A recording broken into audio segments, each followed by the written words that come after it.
उसका साथ नहीं देने वाला था, कोई उसका अपना नहीं था। हालेलुया। तो जब प्रभु यीशु मसीह के पास गई तो प्रभु यीशु मसीह ने उसे ब्लेस किया, देखते ही उसे छुआ और देखते ही उसमें से दुष्ट आत्माएं निकली। हालेलुया। तो प्रभु यीशु मसीह को अपना पाप समझने लगी।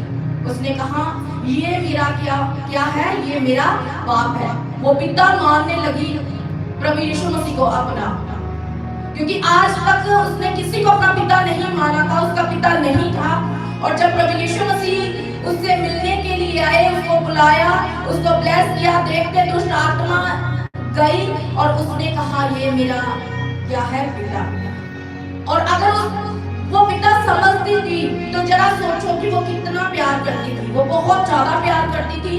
वो प्रभु यीशु मसीह के साथ साथ रहती थी। जहाँ 12 चेले होते थे, उसका जिगर साथ होता है, वो भी साथ रहती थी और बहुत ज्यादा वो प्रभु से प्यार करती थी। और जब वो सुबह जब प्रभु यीशु मसीह को कब्र पर रखा गया था, हमसे सुनना, जब प्रभु यीशु मसीह को कब्र पर रखा गया तो वो सुलोमी को साथ लेकर तीनों जा रही थी और कह रही थी कि हमें प्रभु के लिए अब इत्र को लेना है, क्योंकि प्रभु को मरे अब 3 दिन हो चुके हैं, तो हमें जाना है। कहीं प्रभु में से दुर्गंध ना आती हो तो हमें अब जाना हो। वो इत्र लेकर जा रही थी। जरा सोचो कि वो कितनी इमोशनल थी, जिससे मरियम मगदनी, जिससे वो इतना प्यार करती थी। वो परमेश्वर उनके बीच में नहीं थे तो वो इमोशनल हो रही थी, वो रो रहे थे, सभी रो रहे थे। तो वो कह रही थी नहीं, अब हमें जाना चाहिए कब्र पर, हमें कब्र पर जाना है। तो जाओ, हम आओ कब्र पर चलते हैं और देख कर आते हैं और इत्र डाल कर आते हैं। तो वो स्पाइसी इत्र लेकर परमेश्वर के पास जब गई तो उन्होंने क्या देखा कि कब्र का जो पत्थर था वो लुढ़का हुआ था। वो घबरा गई। हाँ, वो इतनी डर गई, वो घबरा गई कि कब्र का पत्थर कैसे लुढ़का हुआ है, ऐसा नहीं हो सकता। जंजीरें बांधी गई थी, कब्र पर मोहर लग चुकी थी रोमियों की, और इतना भारी पत्थर था जो कब्र के आगे रखा हुआ था। ये कैसे हो गया कि कब्र का पत्थर लुढ़का हुआ है? वो घबराई, बाइबल कहते वो घबराई, भागी वो गई किसके पास? पतरस के चेलों के पास गई। वो भागी गई।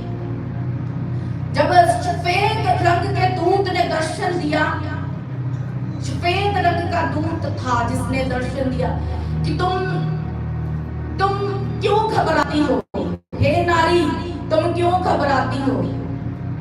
उसने तसल्ली दी, क्योंकि दूत जानता था कि वो जी उठा है। Hallelujah, hallelujah. दूत जानता था कि वो जी उठा। Hallelujah, hallelujah.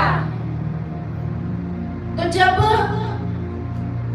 वो भागी गई, उसने कहा, जब वो अंदर गई, दूत को दर्शन में पाया, जब अंदर जाकर दूत को पाया तो कहा,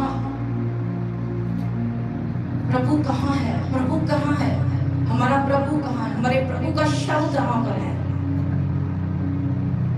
तो दूत ने कहा, तुम जीवते को मरो में से क्यों ढूंढती हो? तुम जीवते को मरो में से क्यों ढूंढती हो? खाना खाया हुआ है? खाया हुआ सभी के फास्टिंग के साथ आया हुआ? यस, मैं पहले कह रही कि फास्टिंग के साथ नहीं आए, खाना खाया हुआ है। Hallelujah, hallelujah. तो फिर आमीन, हालेलुया आज आपका ऊंचा होना चाहिए। आमीन। आप कब्र की स्टोरी को सुनने जा रहे हैं, आप जी उठने की सामर्थ के वचन को सुनने जा रहे हैं, तो ठंडे होकर मत बैठा करो। आप अच्छे हो, तंदुरुस्त की जो चुप करके बैठते हो। Hallelujah, hallelujah. क्योंकि तुम्हें वो हियाव नहीं है जो मरियम में था, जो उन औरतों में हियाव था, जो उन औरतों में प्यार था, तुम्हें वो प्यार नहीं है। आज तुम सिर्फ एक परमेश्वर को नाम से जानते हो कि वो चंगा करने वाला परमेश्वर है। तुम ये नहीं जानते कि परमेश्वर की सामर्थ तुम्हारे लिए क्या कर सकते हो। तुम सिर्फ ये जानते हो कि वो परमेश्वर है, वो चंगा करता है, वो हमारा खुदा है, वो जीसस क्राइस्ट है। तुम ये नहीं जानते कि तुम्हारे जब तुम प्यार करोगे तुम उसको